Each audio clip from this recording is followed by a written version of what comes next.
E agora vamos falar de um assunto importante, porque a Polícia Rodoviária Federal, em parceria com a Childhood Brasil, lança a 8ª edição do Mapear, um levantamento de pontos vulneráveis à exploração sexual de crianças e adolescentes nas rodovias federais brasileiras.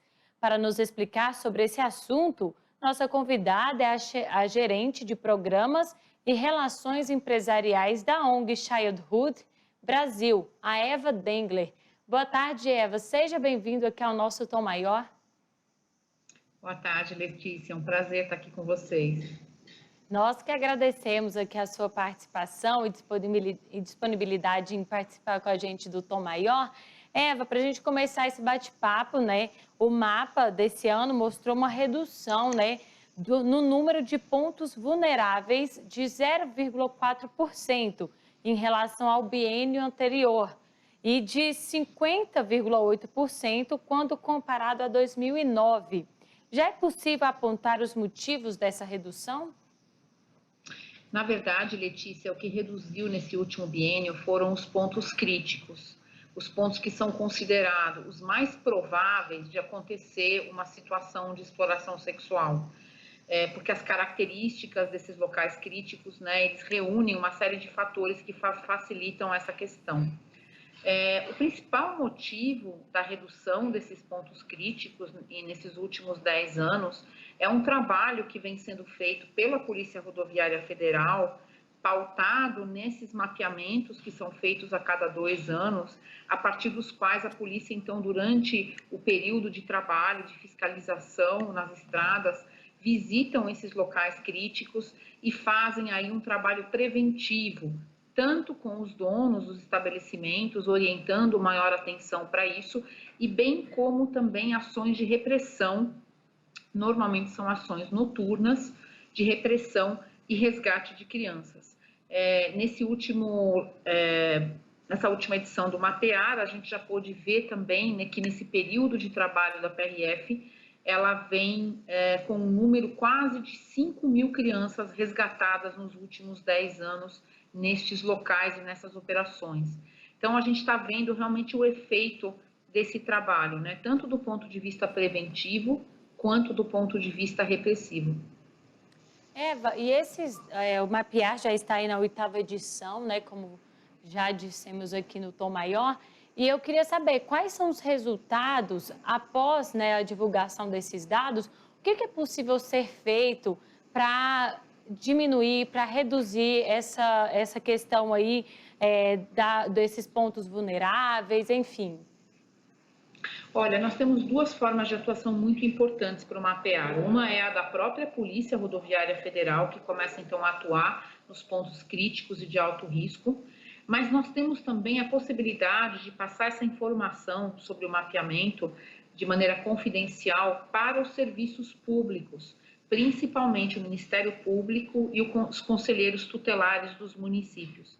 E nós temos solicitado a esses serviços que compõem a rede de proteção de crianças e adolescentes, que na medida em que eles recebem essa informação da Polícia Rodoviária Federal, que eles de fato, quando são pontos críticos e de alto risco, que eles visitem esses locais, que eles façam reconhecimento dessas áreas para ver se realmente não tem crianças em situação de risco naqueles locais, que eles mantenham uma certa vigilância nesse espaço, porque a gente tem que garantir, já que existe a probabilidade de acontecer o problema, e a gente sabe aonde ele deve acontecer, da gente conseguir evitá-lo antes que ele aconteça. Então, a Polícia Rodoviária Federal tem feito parceria com vários serviços públicos para justamente disseminar essa informação. E para nós, né, que somos cidadãos, que viajamos aí pelas rodovias federais brasileiras, mesmo quando a gente não sabe exatamente qual é o ponto mais vulnerável ou menos vulnerável, porque senão é uma informação pública, a nossa atuação como pessoas da sociedade civil seria a gente ficar atento durante as nossas viagens. Agora em dezembro e em janeiro, durante as operações de férias, que tem muita gente viajando, se você parar em algum lugar para abastecer seu carro, para ir ao toalete, e você identificar que crianças e adolescentes estão andando sozinhas em determinadas áreas do estabelecimento, ou mesmo nos pátios de estacionamento, andando no meio dos carros, tentando, às vezes, oferecer alguma coisa para alguma pessoa adulta, faça imediatamente uma denúncia, né? Seja ela pelo 100, que é o Disque Direitos Humanos, é um telefone nacional e gratuito no Brasil. Você não precisa se identificar, a sua denúncia é anônima, você só precisa passar as informações do local onde você está e o que você está vendo. Ou se você estiver numa rodovia federal, a melhor coisa é ligar direto no telefone da emergência da PRF, que é o 191. Eva, voltando aqui também aos dados, o mapa mostrou que o problema incide, né, em todo o país. A região com mais pontos vulneráveis é a Nordeste e a segunda é a região Sul. Quais são os números e qual o estado, aí não só a questão de região, né, não só por região, mas eu queria que você detalhasse para a gente por estados, né, qual que é o estado que apresenta essa maior incidência? Olha, hoje quem desponta no Brasil com o maior número de pontos críticos neste último mapeamento é o estado da Bahia, né? O estado da Bahia continua sendo um estado com muitos pontos críticos mapeados. Seguido vem Minas Gerais, que já está também entre os primeiros 5 nos últimos 4 anos. Depois vem o Pará. E a gente tem o estado do Paraná, né? O estado do Paraná, ele vem sendo o estado que mais mapeia pontos, porém não de pontos críticos, ou seja, eles têm feito uma atuação muito boa nos locais de alto risco, então eles têm deixado para trás, né, vários outros estados.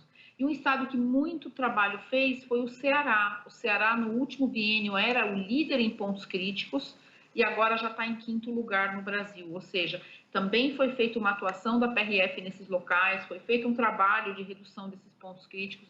Então, essa é uma estratégia muito importante para a polícia, né? É um dado que, de fato, ajuda a polícia a ter uma atuação efetiva no enfrentamento desse crime. Eva, e você consegue nos dizer como está a situação de Goiás diante desse cenário? Olha, a situação de Goiás está, né, tem pontos críticos também, mas ela não é dos estados mais vulneráveis, só que ela tem estado cada vez mais presente nos mapeamentos. A gente não sabe por quê, os pontos críticos começaram a surgir com mais intensidade nesse estado, possivelmente porque a Polícia Rodoviária Federal naquela região começou a mapear melhor aquela região, mas a gente tem que ter um olhar atento para esse estado nesse próximo biênio. Eva, e tem alguma justificativa desses estados apresentarem aí tantos pontos críticos, esses que você citou, a Bahia, o Paraná, Minas Gerais? Tem algo que justifica essa incidência de pontos vulneráveis? Eu acho que o mais importante é que essa nossa metodologia de identificação de pontos vulneráveis e não de pontos de efetiva exploração faz com que muitas vezes os donos desses estabelecimentos não saibam quais são os fatores, né, que levam à vulnerabilidade. Então, muitas vezes, eles não estão preparados para trabalhar preventivamente. Então, para te dar um exemplo, né, o que faz um ponto ser crítico, né? Alguns aspectos, alguns critérios que a polícia mapeia que são muito importantes e tornam eles críticos. O principal deles é a presença da prostituição adulta nesses locais, uma constante presença de veículos nesses locais, ou seja, grandes pátios de estacionamento, seja de carros, seja de ônibus, seja de caminhões, seja muito tráfego de pessoas, faz com que o ponto se torne muito mais vulnerável. E, por outro lado, também a falta de segurança. Se eu não tenho naquele local um sistema de segurança integrado com câmeras, né, todo filmando todas as áreas do local, faz com que ali seja muito fácil as crianças estarem circulando entre os veículos e ninguém está vendo. Então, o sistema integrado de segurança é fundamental e nem todos os estabelecimentos têm isso.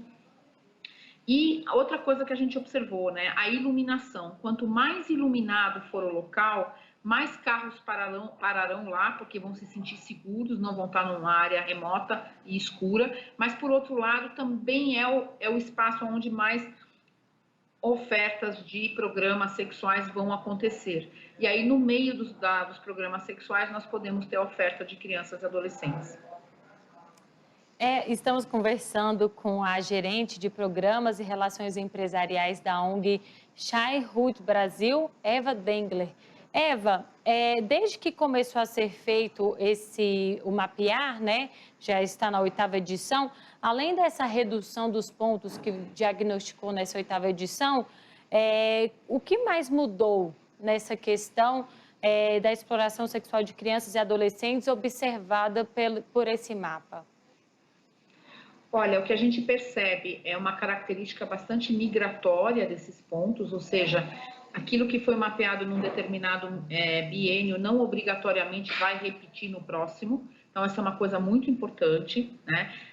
A oferta de programas de crianças crianças e adolescentes, ela vai mudando de lugar nas rodovias, justamente para não haver a identificação dos locais, né, por parte da polícia. Eles tentam, de alguma forma, superar isso.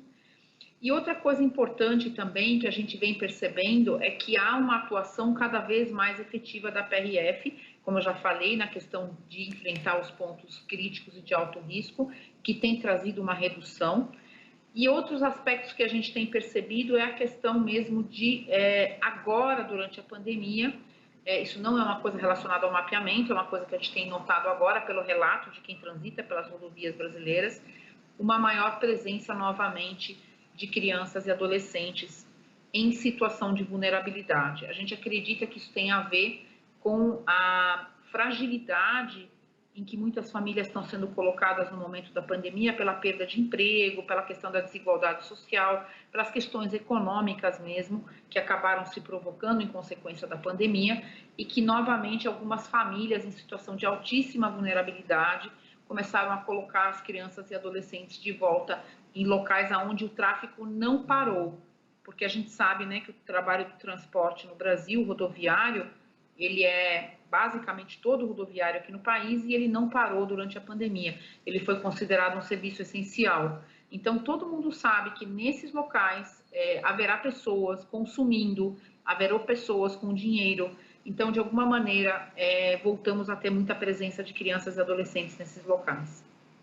Vera, exatamente sobre isso que eu ia perguntar agora, porque a pandemia da Covid-19 aí, vivenciada nesse ano de 2020 afetou extremamente a economia do país. E aí eu ia te perguntar exatamente, né, qual o impacto que a pandemia deixou aí em relação a essa prostituição, a exploração sexual de crianças e adolescentes. Você acredita que o próximo dado aí do mapear pode ser que aumente esse número, né, esses pontos de vulnerabilidade? Eu acho que além de aumentar os pontos de vulnerabilidade, a gente vai poder ter uma informação sobre um maior número de crianças e adolescentes resgatados nesse período. Porque como a PRF vai fazer uma atuação agora nesses locais, né, durante os próximos meses, com certeza muitas crianças e adolescentes serão localizados.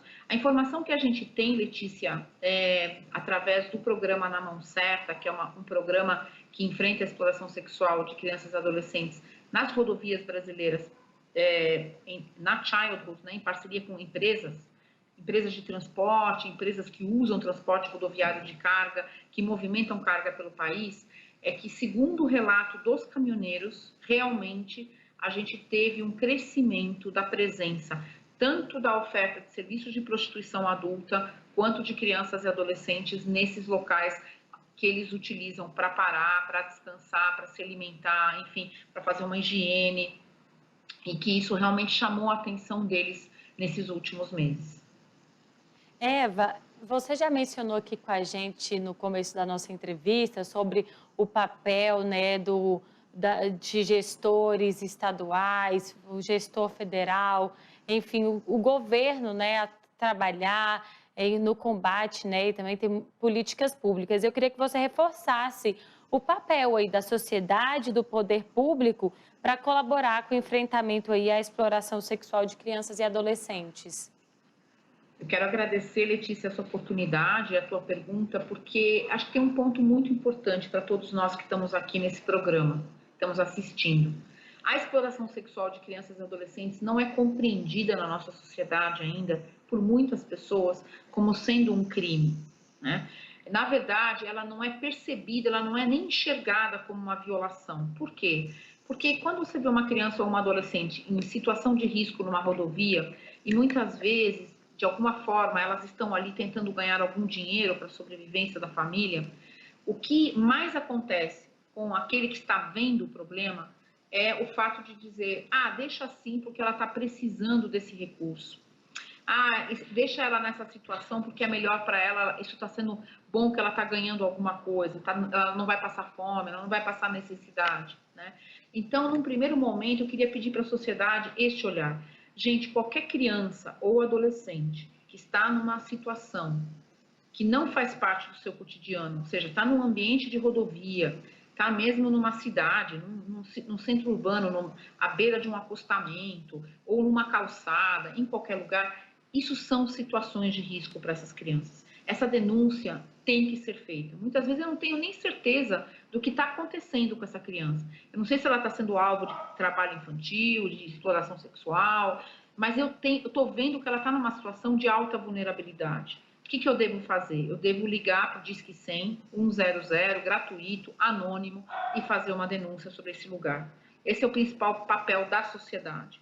Agora, dos serviços públicos, a minha recomendação é que cada vez mais, tanto o gestor municipal quanto o gestor estadual, né, o governador dos estados, e também os gestores federais, que têm alguma atuação com a área da criança, possam utilizar o mapear como uma grande ferramenta de informação e de inteligência para enfrentamento do problema. O mapear foi criado com esta intenção pela Polícia Rodoviária Federal, com uma grande contribuição para a sociedade sobre a forma de ter informações concretas sobre possíveis lugares de risco e aonde os serviços públicos, então, devem atuar e devem estar atentos, devem vigiar para garantir a proteção de crianças e adolescentes. É importante, né, todo mundo fazer o seu papel. Às vezes a gente acha que uma denúncia não vai fazer diferença, né? Ah, não, mas não vai fazer diferença nenhuma eu ligar, não vai fazer diferença nenhuma se eu passar direto ou se eu, né, prestar atenção naquele problema. E, assim, é muito importante a sociedade, com certeza, assumir aí essa responsabilidade de também denunciar e de ir atrás, né, e exigir também políticas públicas para isso, né, Eva? Perfeito. Não, a gente tem que entender que está nas nossas mãos romper o ciclo da violência que uma criança possa estar vivendo. E muitas vezes nos dá a impressão que ela estar na rua ou ela estar ali ganhando algum dinheiro não é violência. Mas, na verdade, é uma grande violência, é um crime, né? Se a gente olhar para o Estatuto da Criança e Adolescente, a gente vai entender que toda e qualquer situação que de alguma maneira seja exploratória, que de uma maneira coloque a criança em risco de vida, qualquer uma dessas circunstâncias é considerada uma violação muito grave, né? E cabe a nós, como adultos, que estamos enxergando uma situação de risco, tomarmos a atitude de denunciar. O Brasil não tem uma cultura de violência, desculpa, não é uma cultura de denúncia, né? A gente não tem essa cultura, mas a gente precisa construir isso, porque está sendo urgente e necessário. E por fim, eu só queria, se você me permitir, Letícia, deixar uma mensagem também sobre os grandes riscos do momento para quem está com as crianças em casa, em isolamento, estudando com os filhos através da internet, usando muitos meios digitais nesse período de isolamento social, porque eu vi que vocês fazem a campanha do Fique Protegido, a importância dos pais observarem também aonde essa criança está entrando nos ambientes digitais, com quem ela está conversando, porque nós temos recebido muita informação de que os ambientes online também hoje estão extremamente vulneráveis, né? Adultos se fazendo passar por crianças, jogando games junto com as crianças, entrando nos espaços onde só tem crianças, para conseguir dessa criança uma foto sem roupa, uma conversa particular no privado dela, nudes.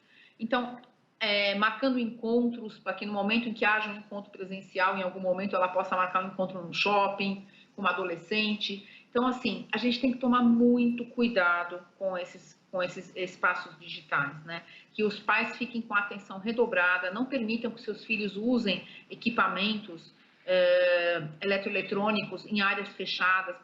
Fala para eles sentarem na sala, num lugar onde você está acompanhando o que está acontecendo, para que você seja aquela pessoa de confiança que ela possa pedir ajuda no momento em que algo estranho acontecer no ambiente digital.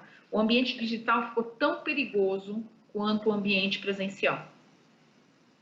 É um alerta importantíssimo, viu, Eva? E agora a gente já está chegando aqui na reta final da nossa entrevista e eu queria que você falasse um pouquinho sobre a atuação da ONG Childhood Brasil. O que é, como ela atua? Olha, nós nascemos há 21 anos atrás, né, com um posicionamento pessoal da Rainha Silvia da Suécia. A Rainha Silvia da Suécia, ela é meio alemã, meio brasileira, mas é uma rainha na Suécia, porque casou com o rei da Suécia. E ela conheceu a causa da violência sexual contra crianças e adolescentes em 96, e de lá para cá ela decidiu que ela seria uma porta-voz de um tema que naquela época era completamente invisível. Então, ela se tornou uma porta-voz e o nosso trabalho hoje, nós nos dedicamos especificamente a trazer conhecimento, a trazer informação, a influenciar políticas públicas e políticas privadas em empresas para a prevenção tanto do abuso sexual quanto da exploração sexual. Ambos são formas de violência sexual. O abuso acontece de forma intrafamiliar ou por uma pessoa que a criança conhece, e a exploração sexual está muito ligado ao comércio, né, de sexo ou de programas sexuais. Então, por essa é a grande diferença. A exploração acontece nas estradas, por exemplo, e o abuso sexual acontece dentro das casas ou praticado por uma pessoa muito próxima da criança. Então, a gente enfrenta esta violência, uma violência muito específica e muito perversa e que precisa realmente de muito entendimento da sociedade, e até as pessoas precisam acreditar que isso acontece, né? Porque às vezes é difícil a gente acreditar nisso, Letícia. Parece meio impossível a gente pensar que uma criança ou um adolescente estão sendo vítimas de violência sexual. Infelizmente, essa não é a nossa realidade. Infelizmente, não é. Eva, e para a gente encerrar mesmo agora de vez, eu ainda tenho várias outras perguntas. Muito bom falar com vocês sobre esse assunto, um alerta, né, para as pessoas que nos acompanham. Isso também, depois a gente vai colocar no nosso site, fortalecer mesmo esse alerta para as pessoas, né, e para a sociedade em si. E eu queria saber quais as ações aí da ONG para 2021. Olha, nós estamos trabalhando fortemente na área de políticas públicas. Existe uma nova lei que nós ajudamos a formatar e aprovar em 2017, que é a Lei 13.431, que é uma lei que assegura que a criança que foi vítima ou testemunha de violência tenha uma escuta especializada, ou seja, que ela não seja revitimizada no momento em que ela tem que contar o que aconteceu com ela. Pode parecer muito estranho isso, mas além da criança ser vítima de violência, um dos grandes fatores de não haver denúncias e inclusive encaminhamentos de casos é porque as crianças e as famílias acabam optando por não levar o caso para frente, porque tem receio da exposição e da revitimização da criança. Então, existe uma lei no Brasil desde 2017 que obriga os municípios brasileiros a terem uma escuta especializada, que dá essa segurança para a criança. Quem vai ouvi-la é uma pessoa treinada, num espaço reservado, com um protocolo de entrevista muito seguro, que não vai expor a criança e também não vai colocar ela numa situação de que, de alguma maneira, ela foi responsável por isso que aconteceu com ela. Então, a gente tem feito um esforço muito grande de 2017 para cá, a nível federal, a nível estadual e a nível municipal, para a implementação dessa lei. É um desafio muito grande para o Brasil fazer isso. E também no sistema de justiça, continuando depois, quando o caso vai para o sistema de justiça, que vai haver então o julgamento desse agressor, desse abusador, a criança também tem novamente um momento chamado de depoimento especial. Ela não vai ser exposta a um júri aberto, a um auditório na frente do juiz, na frente de quem a agrediu ou de quem foi responsável pela violência sexual. Ela vai ter um depoimento reservado com um especialista forense. Então, todo esse trabalho a gente vem fazendo. E na área do setor privado, a gente tem movimentado muito as empresas a investirem cada vez mais na causa da proteção da infância, contra a violência sexual, principalmente as empresas que têm fortes conexões com transporte, com operações de obras, onde tem muito contato com o homem. né? Sejam caminhoneiros, sejam trabalhadores de grandes obras, pessoas que estão longe de casa por muito tempo, que procuram programa sexual. A nossa ideia com essas pessoas é orientá-las para esses riscos e torná-las nossas parceiras, que o caminhoneiro e o trabalhador da obra se tornem nossos agentes de proteção. Então, quando eles são abordados em algum local, a serem convidados a um programa sexual com uma criança, eles poderem dizer não, saberem por que estão dizendo não e denunciarem esse local. Então, esse tem sido nossos maiores esforços. É isso, conversamos com a Eva Dengler, que é gerente de programas e relações empresariais da ONG Childhood. Obrigada, viu, Eva, por participar aqui com a gente do Tom Maior, de trazer aqui essa pauta tão importante e que com certeza a gente vai continuar falando aí ao longo de 2021, na expectativa de reduzir cada vez mais esses dados, esses números, né, Eva? Obrigada. Com certeza, é o que nós esperamos. Letícia, muito obrigada pela oportunidade, muito obrigada pelo alerta que vocês estão ajudando a gente a levar para a sociedade. E a gente está sempre à disposição na Childhood Brasil para conversar mais com vocês e com o canal de vocês para chegar com informações para a população. Muito obrigada. Nós que agradecemos e você pode conferir a entrevista completa com a Eva Dengler acessando o nosso sagresonline.com.br ou mirando a câmera do seu celular para o QR Code que aparece na sua tela.